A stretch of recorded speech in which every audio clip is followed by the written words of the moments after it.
C'est l'heure du débat sur la 95.5, le www.nanfm.tg ou encore le numéro 575 sur le bouquet Canal+. Mesdames et messieurs, merci pour votre fidélité et bienvenue. En début du mois de juillet, le Parti du Peuple et d'Intégrité a rappelé les grandes lignes de sa politique. La mise en œuvre de cette politique, selon les responsables, conduira le peuple togolais sur la voie de la prospérité et de l'équité sociale. Le parti compte créer 1 121 000 emplois directs. Pour mieux comprendre la politique du PPI et les moyens d'action dont il dispose, nous recevons en studio le président Zato Kadabanya. Il est le représentant du PPI aux États-Unis. Il est inspecteur des mathématiques, directeur des études scientifiques, techniques, ingénierie et de mathématiques. Monsieur Zato, bonjour. Bonjour et bonjour à tous ceux qui nous écoutent. Merci pour l'opportunité d'être avec vous. Alors, ces auditeurs auront donc la possibilité d'intervenir dans ce débat sur la page Facebook de la radio via téléphone sur nos deux numéros 91 09 71 71 ou le 96 61 58 58 avec Romain Aziablé à la mise en onde. Je m'appelle Norbert Djouadi. Le débat de la NFM, c'est parti.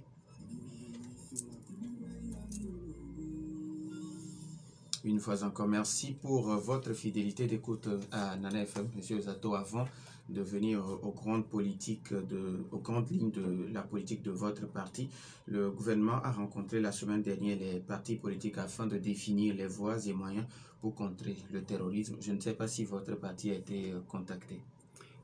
Notre parti, le PPI, n'a pas été contacté. Néanmoins, le PPI salue ce geste de la part du gouvernement.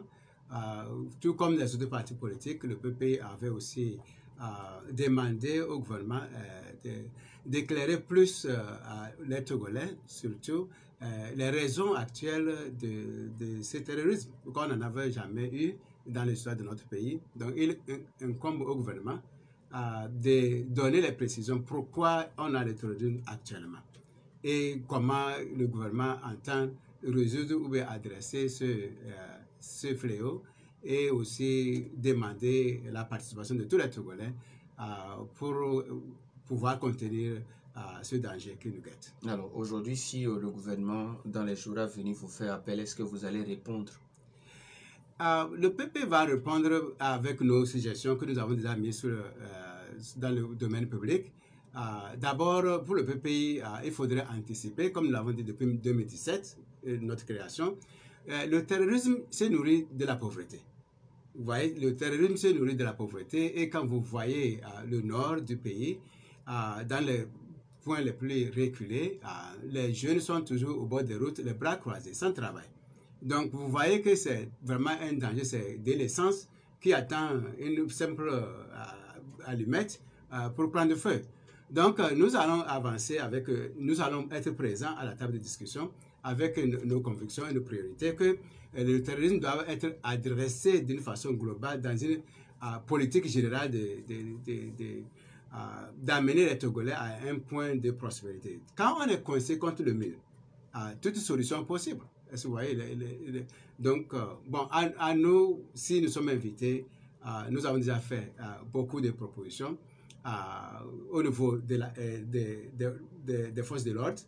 Il faudrait aussi que le gouvernement anticipe parce qu'aujourd'hui, ce n'est pas... il y a les drones. Est-ce que le gouvernement a vraiment, par exemple, les moyens de détecter les drones en dehors des radars conventionnels? Donc, il faudrait donner à nos forces de l'ordre des moyens nécessaires pour aussi combattre le terrorisme. Donc, nous avons déjà fait une liste de demandes ou bien de requêtes à l'endroit du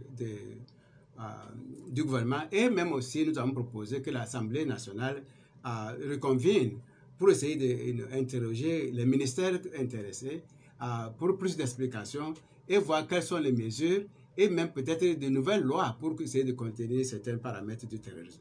Donc, pour le PPI, le volet est tellement large, nous serons quand même à mesure de donner notre contribution la plus humble. Alors, vous étiez en tournée depuis quelques semaines déjà au nord du Togo. Quelles sont les localités que vous avez visitées? Qu'est-ce que vous avez dit concrètement aux populations que vous avez rencontrées?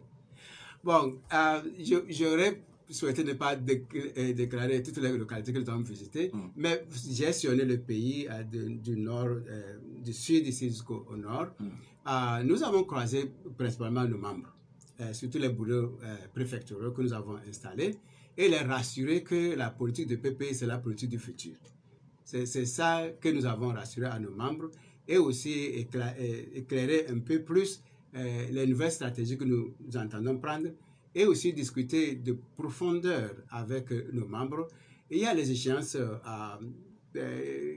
politiques qui arrivent bientôt, en 2023, 2025, 2030. Donc, nous sommes en train de faire une cuisine interne avec nos membres pour voir comment le PP va participer et quelle sera la contribution du PPI sur l'échiquier politique. Donc, ça a été vraiment du succès pour le PPI de connecter avec la base et les rassurer sur les enjeux politiques que le PPI entreprend. Alors, qu'est-ce que vous avez dit concrètement? Bon, au-delà des bureaux préfectoraux, est-ce que vous n'avez pas essayé de rencontrer quelques populations, voilà, la population pour savoir ce qui vraiment ne va pas? Ah non, pour le PPI, depuis 2007, on sait ce qui ne va pas.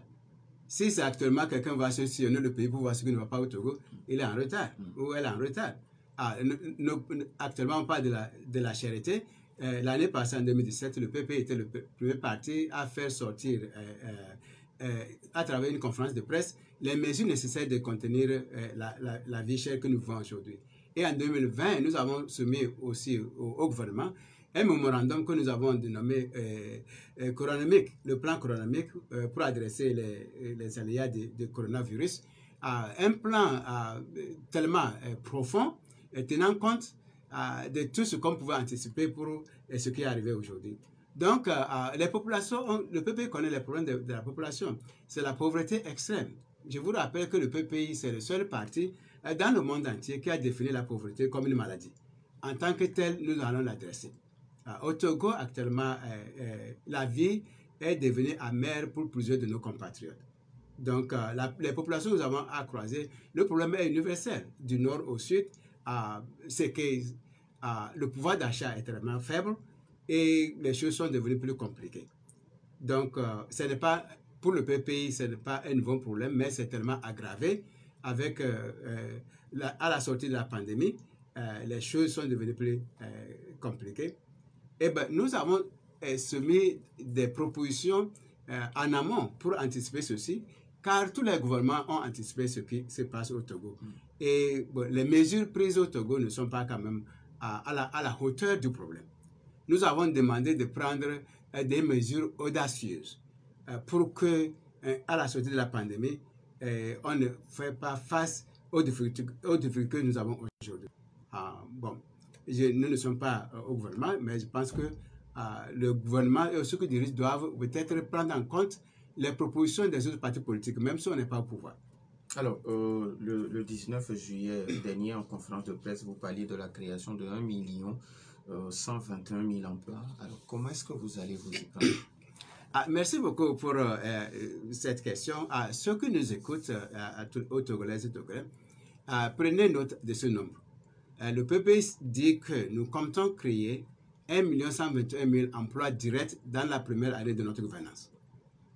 Et nous avons broché d'une manière plus simple comment nous allons le faire. D'abord, il faudrait redéfinir le cahier de charge de l'OTR pour que l'OTR soit un organe de la création d'emplois et non seulement une collecte des taxes pour l'État. Comment nous allons le faire?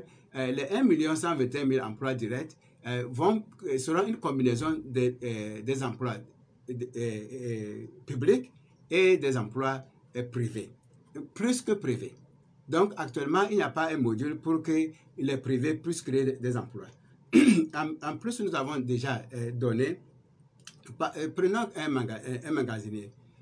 Si vous avez votre magasin ou une boutique, nous disons qu'avec le gouvernement de PPI, au lieu que vous ne payez les taxes, si vous ouvrez un compte à la Caisse de sécurité sociale pour votre propre retraite et vous versez régulièrement pour votre retraite, là, nous allons vous exempter des taxes de OTR pour au moins 5 ans. Cela vous rend automatiquement un employé, vous avez votre retraite que vous êtes en train de contribuer, et l'État aussi va contribuer pour, à la fin de votre retraite, comme on a fait pour les autres secteurs. Donc vous voyez déjà en même temps comment nous allons rassurer c'est le PPI qui a aussi parlé de la retraite à tout le monde. Si vous êtes magasinier, si vous êtes un commerçant, il vous faut une retraite. Si vous êtes paysan, il vous faut une retraite. Est-ce que vous voyez? Donc ça, c'est un volet. De l'autre volet, nous allons aussi redéfinir le cahier de charges de SASOF pour que les petites entreprises et moyennes qui sont locales ici bénéficient des mêmes avantages que les multinationales. Donc ceci va aussi libérer beaucoup de choses pour la création d'emplois. Plus précisément aussi, nous avons dit, si une entreprise achète de nouveaux équipements, le gouvernement de PPI va les accompagner. Au lieu de les taxer pour les nouveaux équipements comme on le fait aujourd'hui, les entreprises qui ont acheté de nouveaux équipements pour élargir leurs entreprises et recruter de nouveaux emplois auront un bénéfice des taxes de OTR pour absorber certaines dépenses de l'équipement. Nous n'allons pas pénaliser les entreprises qui veulent s'épanouir. Actuellement, la formule adaptée, peut-être si je ne suis pas en erreur, si vous avez de nouveaux équipements, ça fait l'argent pour l'OTR. Nous disons non, si vous avez de nouveaux équipements pour agrandir votre entreprise et recruter les gens, vous allez avoir des taxes de l'OTR en réduction. De plus aussi, nous avons dit si une entreprise fait emploi quelques gens et vous les inscrivez à la caisse de sécurité sociale pour leur retraite, nous vous ferons aussi une réduction des taxes de OTR pour au moins 10 ans. Donc vous voyez, ces combinaisons-là vont nous libérer pour essayer de créer les emplois. Mais je vais être clair avec les Togolais qui nous écoutent. Et le PPI aussi a d'autres, nous avons une autre stratégie que nous allons annoncer prochainement, qui va encore étayer, et d'une façon systématique, comment nous voulons créer les 1 121 000 emplois directs. Nous sommes très confiants, nous avons la compétence de le faire. Alors, le gouvernement avait lancé entre-temps le programme national de développement qui avait prévu créer au moins 500 000 emplois sur 5 ans. Est-ce que c'est le PND qui vous a inspiré par hasard à vouloir créer 1 121 000 emplois? Le PPI n'a pas regardé ces nombres. Pour le PPI, c'est tellement... Bon, c'est un nombre, ça les regarde. Les Togolais qui nous écoutent, c'est la réalité.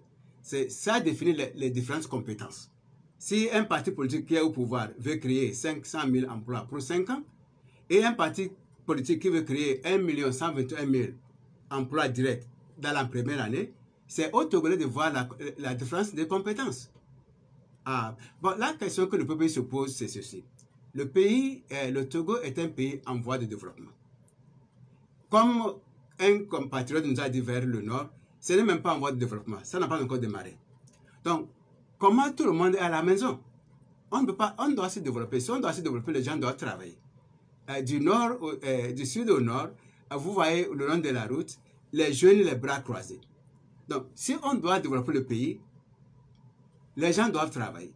On ne peut pas développer le pays quand on a la majorité de la jeunesse à la maison. Donc, nous disons même que les 1 121 000 emplois directs, c'est le minimum que nous avons projeté. On va dépasser ça parce qu'il faut développer ce pays. Le pays n'est pas encore développé.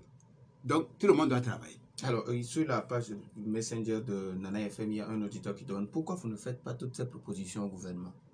Comme je le dis, nous avons parlé en 2022, nous avons remis au gouvernement un mémorandum en détail qui a tenu compte de la vie chère aujourd'hui. Dans ce mémorandum, nous avons donné les grands axes. Le mémorandum a été adressé au chef de l'État, copie faite à la présidente de l'Assemblée nationale. Donc, nos propositions ne sont pas dans l'ombre. Donc, mais nous voulons aussi donner crédit au gouvernement. Depuis 2017, quand nous avons les propositions de PPI, certaines ont été prises en compte. Donc, je pense que le PPI, c'est un parti qui n'est pas tellement négatif. Il y a certaines de nos propositions qui ont été prises en compte. Si vous vous rappelez, déjà notre lancement en 2017, nous avons dit qu'il fallait découpler les allocations familiales du travail et faire un transfert direct aux familles les plus nécessitées. Vous vous rappelez qu'en 2018, déjà, le gouvernement a senti la nécessité, l'appel que c'est une bonne idée. Donc, on a commencé à faire les transferts directs. En 2017, nous avons dit aussi que pour donner plus d'opportunités aux Togolais, il faudrait introduire l'anglais au coupe mère. Parce que ça ne fait pas, ça n'aide pas de passer le coupe mère jusqu'au CG quand on est très grand pour apprendre une nouvelle langue. Déjà en 2018, le gouvernement s'est prononcé, même si jusqu'ici ils n'ont rien fait, ils ont dit quand même qu'ils vont introduire l'anglais au coupe mère. Et récemment, vous voyez que notre gouvernement a rejoint le club de Commonwealth. Bon, pour le PPI, ce serait une bonne chose si depuis 2017, si on veut joindre le Commonwealth, on doit se préparer. Et introduire l'anglais au couple mère serait un signe que nous sommes sérieux, que nous voulons donner des opportunités à nos jeunes quand ils quittent les frontières de ce pays. Les propositions de PPI sont dans le domaine public. Et souvent, nous saisissons directement le gouvernement. Bon, je pense aussi qu'il y a la politique, mais nous pensons que quand même, ils écoutent et on verra. Merci beaucoup pour la question. 91 09 71 71 ou le 96 61 58 58. Les auditeurs ont maintenant la possibilité sur ces deux numéros encore réagir sur la page Facebook de la radio, mais après la pause.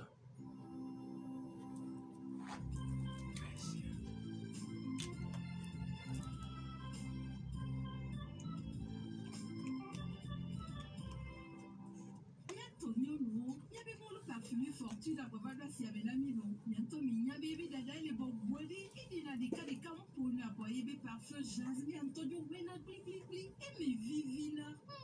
Et pour la zobon. De la molohe. De la rigra à l'eau du cantonné. Nous avons le parfumé fortune. Les micros il y a bibo mais qui y a dans la messe mais des serbe. Mon parfumé fortune. Et les kilos à ma tombe ça comme mais allô. Kilo blave voir tomber ça comme. Les midi me appelé mon parfumé fortune. Sous-bon allô des cantos sans phare. Mais des blagues cabanières au canon les 90 29 36 64 allô 99 78 27 25 10. Mon parfumé fortune. Au vivina. On est dans la messe et au pain la soupe.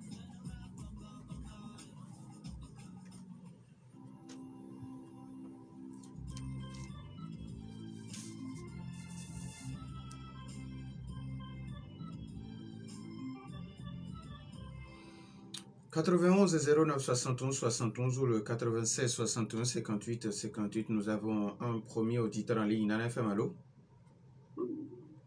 Et bonjour. Oui, allez-y, on vous écoute. Bonjour. Je pense que je suis très content pour ce programme, pour accéder au pouvoir. Ce que je vais dire au Togo, le problème togolais est très clair. À chaque élection, l'opposition gagne toujours l'élection, mais n'accède pas au pouvoir. C'est la vie de tout le monde, on le fait. Je pense que l'invité même le fait. Et avec votre programme-là, comment vous voulez procéder pour aller pour accéder au pouvoir avant des effets que vous êtes en train de dire ça? Donc, quelles sont votre initiative pour prendre le pouvoir, gagner, c'est-à-dire aller aux élections, gagner le pouvoir? Est-ce que vous êtes pour le participation ou bien le participationnisme à ce qui se passe aujourd'hui? Parce que le pouvoir ne donne pas l'avantage à aller à une élection transparente. Quelles sont vos activités? Est-ce que vous allez collaborer avec les gens sur le terrain ou bien vous voulez être cavalier? Merci à vous aussi. 91 09 71 71 ou le 96 61 58 58. Nana FM, allô? Bonjour. Oui, bonjour. Oui, c'est M. Abel. Monsieur Abel. Oui. Oui, allez-y, on vous écoute. Je voudrais adresser vraiment toutes mes félicitations à votre invité pour toutes les idées et toutes les propositions qu'il a eu à faire. Vraiment, c'est ce que nous attendons des autres partis politiques parce que actuellement, la situation du peuple togolais, ça ne va pas. Et il faudrait que les partis politiques puissent regarder de près ce qui se fait avec les populations. Il ne faut pas seulement viser le pouvoir, mais quand même, la double alternance que ce parti est en train de nous proposer, c'est ce que les Togolais attendent. L'alternance des conditions de vie des Togolais, c'est ce que nous attendons. Donc, nous encourageons le pays d'aller dans ce sens pour que la vie quotidienne des Togolais puisse être changée. Donc, tous nos encouragements à M. Zato et pour qu'il puisse continuer dans ce sens. Merci beaucoup. Merci à vous aussi, M. Abel. 91 09 71 71 ou le 96 61 58 58. Nos auditeurs ont toujours la possibilité de nous appeler sur ces deux numéros. Est-ce que nous avons un autre auditeur en ligne? Nana FM, allô? Allô? Bonjour, mon directeur. Papa Sibiti, bonjour. Bonjour, mon président. Bonjour. Nous vous remercions parce que créer des emplois, c'est tout ce que nous souhaitons pour nos enfants et nos petits frères. Comment ferez-vous pour que 1 million et quelques emplois, parce que le gouvernement qui a le pouvoir financier, jusqu'à présent, est-ce qu'il a réussi à engager 1 million de fonctionnaires ou bien d'ouvriers? Moi, l'introduction de l'anglais à l'école primaire, ce n'est pas un snobisme. Nos programmes et nos emplois du temps sont surchargés. Ceux qui ont les programmes et les emplois du temps, d'abord, ce n'est pas que je les insiste, c'est pas des comptables. Ils savent pourquoi ils l'ont fait. La tête d'une personne, à partir de 6 ans, actuellement même vous allez jusqu'à 4 ans, pour prendre les enfants au CP1. Nous, quand on était sur le terrain, c'était pas ça. Il faut laisser l'anglais, c'est pas à cause du Commonwealth que le président a amené le second, qui peut se presser pour détruire l'anglais. Les autres qui ont fait, et cet anglais-là, ne valait rien. Merci beaucoup. Merci à vous aussi, Papa Sibiti. 91 09 71 71 ou le 96 61 58 58. Nana FM, allô? Allô? Oui, Michel, bonjour. Oui, bonjour, monsieur Norbert. Oui, allez-y, on vous écoute. Bonjour à notre invité. Merci beaucoup. D'abord, je voudrais poser la question. Ça me paraît un peu bizarre. Je ne sais pas, est-ce que c'est un programme qui a été déroulé lors des élections précédentes ou bien c'est un programme qui leur parti est en train de pouvoir dérouler lorsqu'ils seront au pouvoir. Et puis ensuite, je crois qu'il faut quand même, pour une analyse donnée, il faut que nous comprenions ce qui se passe aujourd'hui. Parce que cessons toujours de vouloir dire nous allons créer des emplois aux gens. Parce que les emplois, vous voyez, M. Norbert, les plus téméraires à l'école, les meilleurs, nous, tout ça là, ils sont partis en médecine, et puis bon, ils sont devenus médecins, et puis bon, l'idéal s'arrête là-bas pour eux. Et finalement, ce sont ceux-là qui n'avaient pas le mérite, tout ça là, c'est eux qui créent maintenant de l'emploi et qui recrutent les meilleurs. Vous voyez le paradigme? C'est-à-dire qu'on a fait semblant de dire aux gens que vous n'êtes pas bons et vous ne valez rien, et ce sont ces gens-là qui créent de l'emploi. Il faut plutôt travailler sur ce concept de préparer les gens à s'auto-employer que de vouloir toujours leur donner l'impression qu'il y a possibilité à chaque fois que l'État ou bien quelqu'un crée de l'emploi. Je ne refuse pas, l'État peut créer des emplois. C'est tout à fait normal et logique. Mais il faut qu'on cesse un peu, qu'on pousse plutôt plus les gens vers cette mentalité de l'auto-emploi. Et là, les gens vont sortir de leur excellence ce dont ils seront capables avec des initiatives personnelles. C'est mieux. Et donc, je voudrais finir en disant que est-ce que ce programme-là, comme l'a déjà demandé quelqu'un, est-ce qu'ils peuvent l'appliquer un jour ou bien ils vont mettre ça à la disposition de nos gouvernants actuels? Merci. Merci à vous aussi. 91 09 71 71. Nana FM, allô? Bonjour, Norbert. Monsieur Gallo, bonjour. Bonjour à votre invité. Merci, mon frère. Voilà. Tout ce qui vient de développer, c'est bon, moi, ce que je veux dire, il y a personne dans le global, dans le niveau, pour au moins, bon, faire la même chose, mais c'est rien qu'on pouvait faire de je ne sais pas combien d'années. Bon, mais si par exemple, lui n'arrive pas à le faire, je n'ai pas même de moyens, où est-ce qu'il va trouver les moyens pour faire ça? Merci, bonne journée. Merci et bonne journée à vous aussi. 91 09 71 71 ou le 96 61 58 58. Nana FM, allô? Alors, bonjour. Oui, bonjour. Monsieur Gabiam Datiegou, c'est ça? C'est Brillant, oui. Ah, ok, monsieur Briand. Oui, allez-y, Briand. Alors, je salue notre invité. Merci beaucoup. Il a fait un bon développement. Pour que moi, chaque fois que un invité vient pour le thème emploi, c'est-à-dire quand on met la fin de l'emploi, et qu'on ne spécifie pas les caractères des emplois qu'il faut, ou bien les secteurs dans lesquels il faut avoir de l'emploi, bien trouver de l'emploi, moi, ça me laisse perplexe.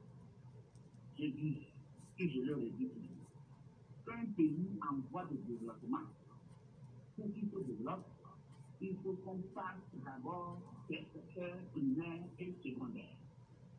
Si moi, là où je suis, il y a personne qui vient aujourd'hui pour, c'est-à-dire développer un projet concernant l'agriculture, l'industrie, l'artisanat, l'élevage et consorts, moi, pour tout ce que les gens vont dire, c'est là pour le Dieu. Vous voyez, au Togo ici, il a suffi qu'on dise qu'il y a la terre en Ukraine, et qu'on constate au pays de voilà, l'Ukraine n'est pas là, il n'y a pas de Dieu, il n'y a pas de Dieu. Or, nos terres que nous avons ici au Togo sont riches, suffisamment riches pour développer l'agriculture et sont toutes riches sur le plan alimentaire. On le dit souvent, quelqu'un est entre guillemets bien, c'est parce que la personne a bien mangé. Si la personne n'a pas bien mangé, elle a, et forcément, il est malheureux.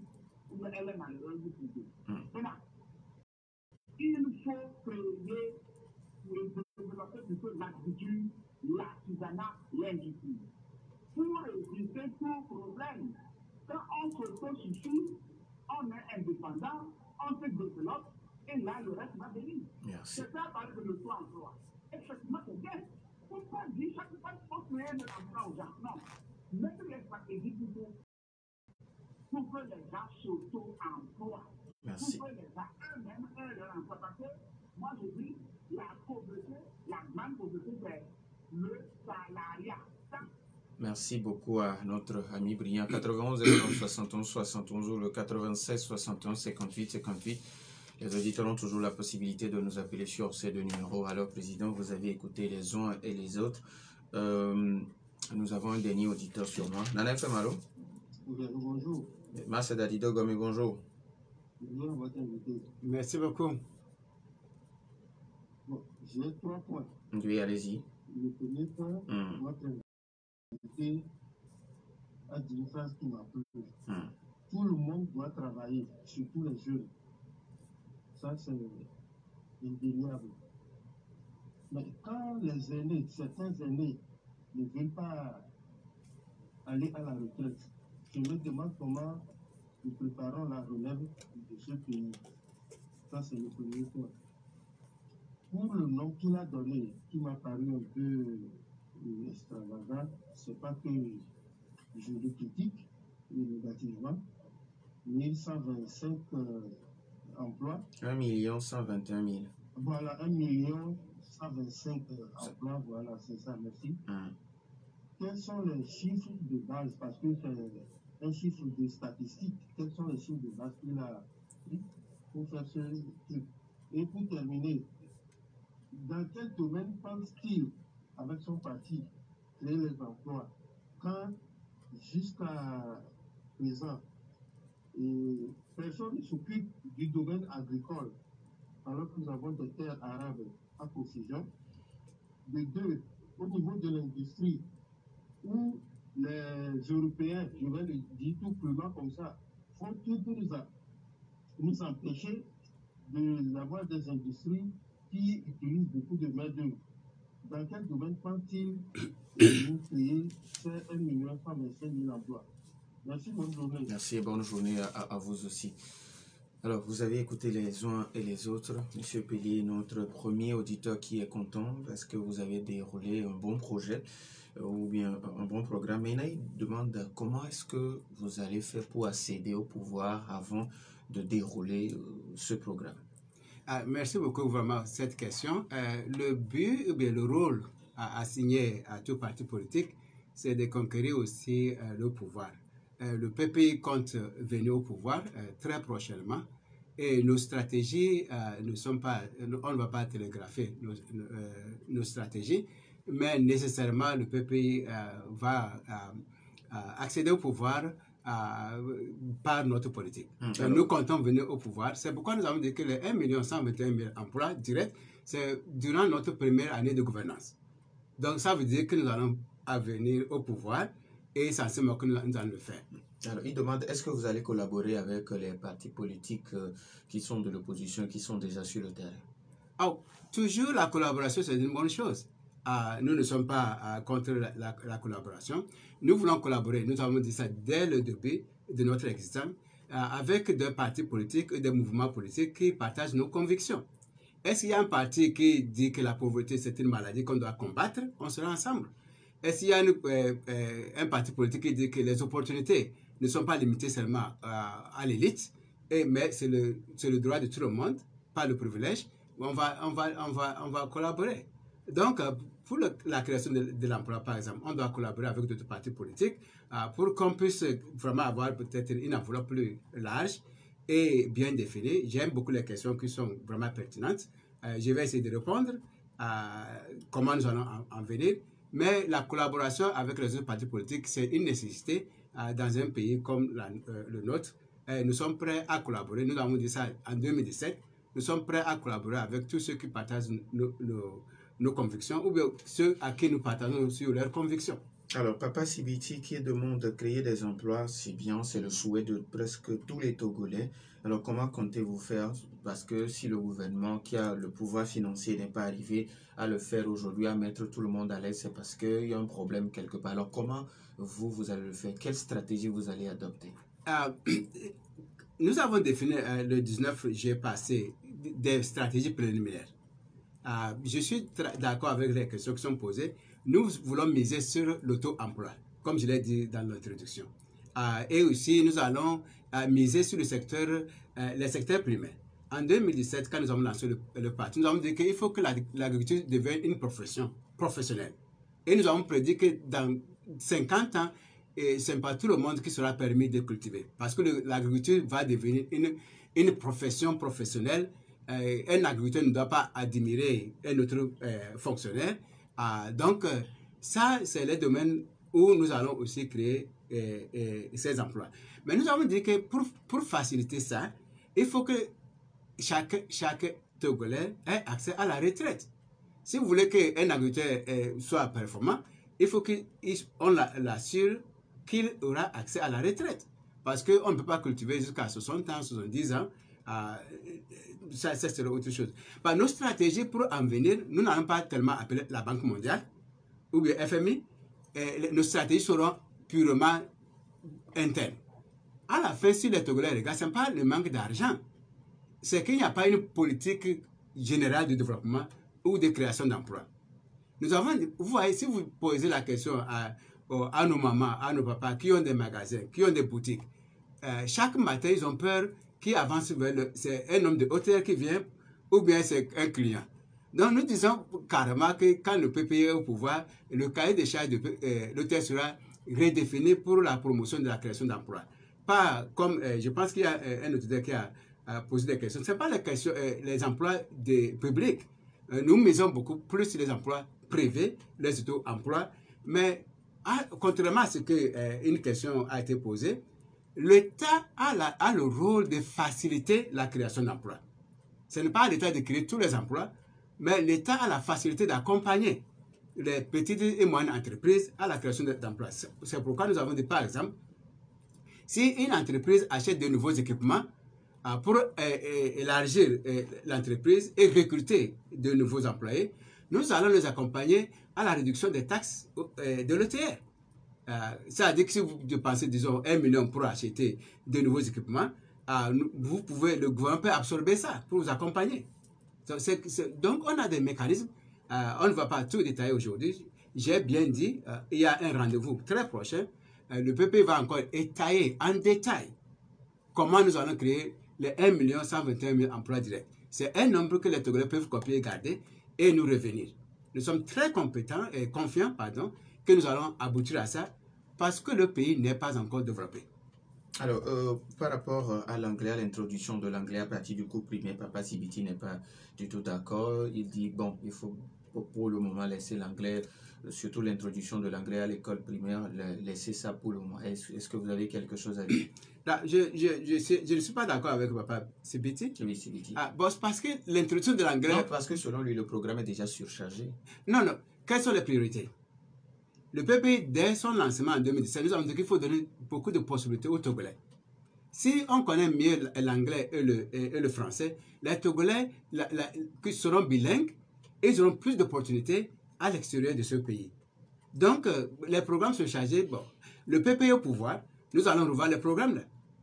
Est-ce que c'est important d'enseigner, par exemple, Kabye ou bien EV, au lieu d'enseigner l'anglais, par exemple? Donc, je ne pense pas que c'est un surcharge de programme. Ben, pour le PPI, c'est un problème de priorité. Alors, Michel qui demande est-ce que c'est un programme que vous avez déjà dévoilé ou bien c'est un programme qui sera dévoilé, surtout la création d'1 121 000 emplois. Il demande, il faut beaucoup plus privilégier ce qu'il appelle l'auto-emploi, bien vous en avez parlé aussi. Oui, oui. Donc, je suis d'accord avec lui. Comme je l'ai dit, c'est l'auto-emploi qui est plus prioritaire.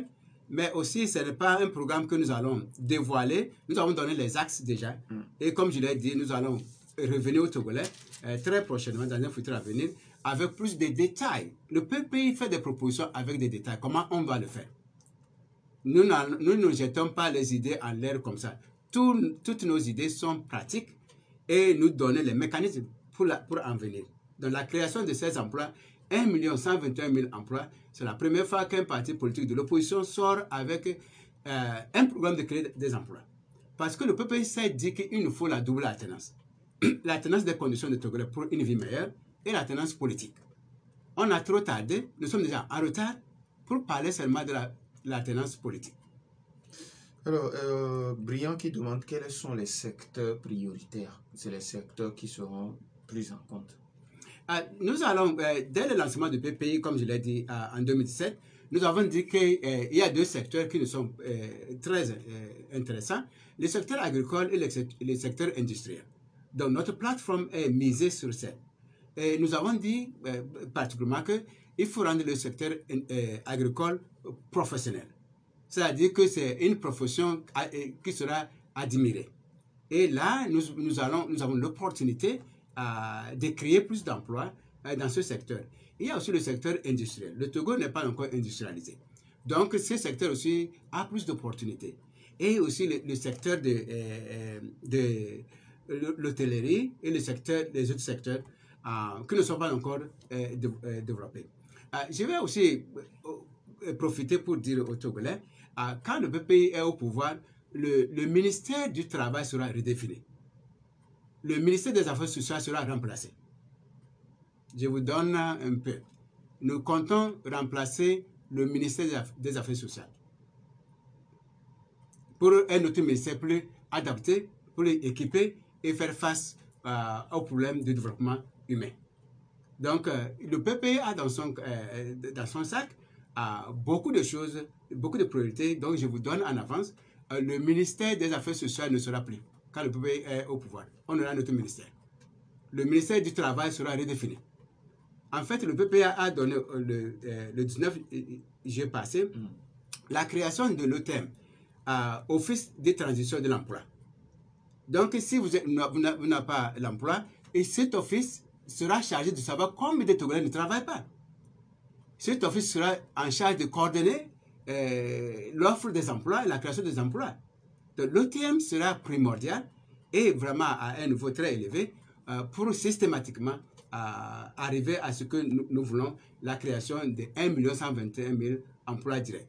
Donc, l'OTM fera partie, le ministère du Travail sera redéfini, le ministère des Affaires sociales sera remplacé par un autre ministère.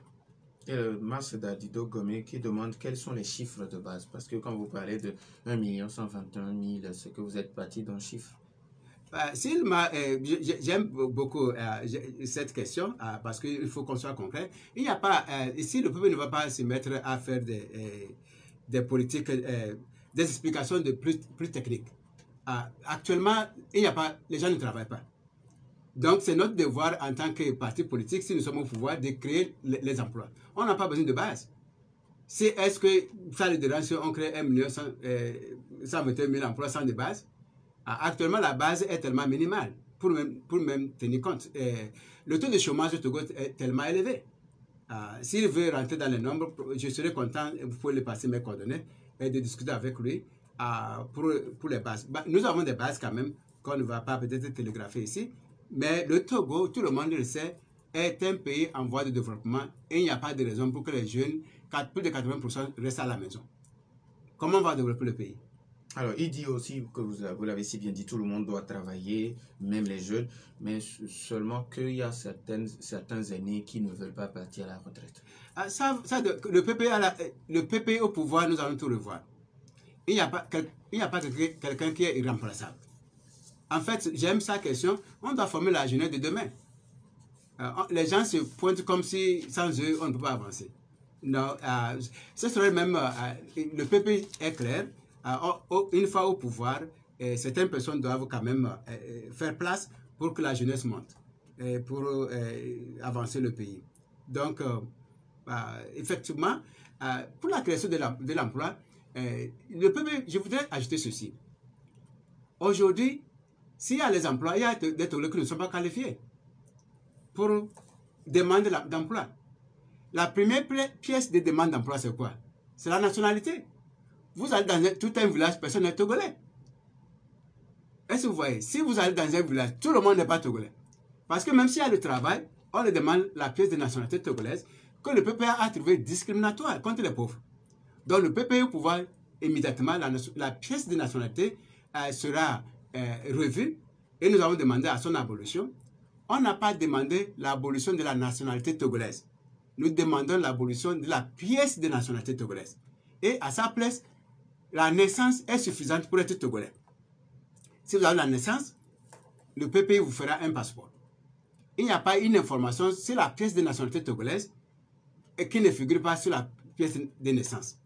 Aujourd'hui, il n'y a pas une différence entre un Togolais qui naît au Togo et un Nigérien qui veut devenir Togolais. Les deux font la demande de nationalité togolaise. Et ça, c'est drôle. Donc, je vous dis que même s'il y a les emplois aujourd'hui, il y a des Togolais qui ne peuvent pas avoir accès à ces emplois parce qu'ils ne sont pas Togolais. Donc, il y a beaucoup de structures qu'il faut réaménager. Et le PPI, d'abord, va adresser ce problème de nationalité d'une façon systématique. Et de deux, le PPI va éliminer la demande d'âge. Quand il y a une offre de travail ou le recrutement, on brandit l'âge.